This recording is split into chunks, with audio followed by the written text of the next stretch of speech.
Hello friends, कैसे हैं आप लोग। आई होप आप सभी अच्छे होंगे, घर में सुरक्षित होंगे। आज मैं बात करने वाला हूँ मिमी मूवी की, जो अभी हाल ही में रिलीज़ हुई है और इसमें कृति सेनन और पंकज त्रिपाठी जी ने मुख्य भूमिका निभाई है। तो सबसे पहले मैं बात करना चाहूँगा इस मूवी की कहानी की। तो इसमें सरोगेसी मुद्दे को उठाया गया है और इसमें क्या-क्या ट्विस्ट आते हैं वो इसमें दिखाया गया है।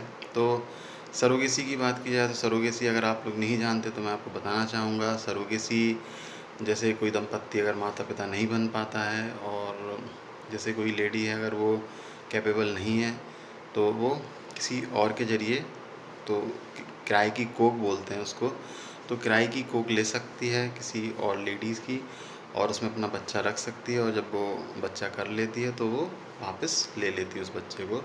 तो इस तरीके से ये प्रोसेस है। और अगर इस प्रोसेस की बात की, जो बहुत लंबी है बट मैं आपको शॉर्ट में समझा रहा हूँ। अब इस मूवी की बात करता हूँ मैं। तो इस मूवी में कहते हैं कि जितने भी कलाकार हैं सभी की एक्टिंग बहुत ही ज़बरदस्त है। और बात की जाए कृति सेनन जी और पंकज त्रिपाठी जी की, तो ये पूरी मूवी में छाए हुए हैं। तो इसमें जहाँ से कहते हैं कि पंकज त्रिपाठी जी आते हैं तो मूवी और एक लेवल ऊपर बढ़ जाती है। तो पंकज त्रिपाठी जी की जब इसमें कॉमिक टाइमिंग आती है तो कहते हैं कि आप हँसते-पुसते आपको बहुत ज़्यादा हँसी भी आएगी और आप हो सकता है हँसते-हँसते लोट-पोट भी हो जाएँ।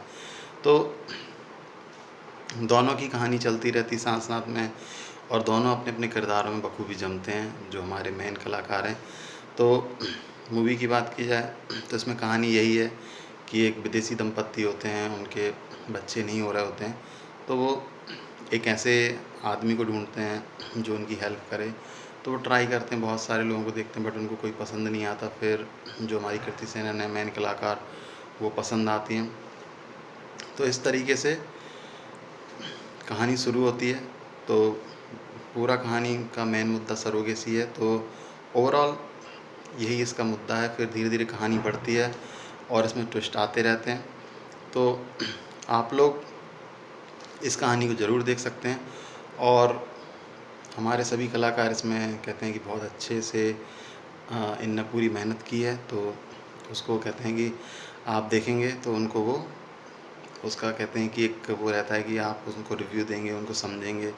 तो मेरी तरफ से इस मूवी को देखना बनता है और मैं इसको 4 स्टार रेटिंग देना चाहूँगा, क्योंकि एक फैमिली ड्रामा है और इसमें बहुत अच्छे मुद्दे को उठाया गया है।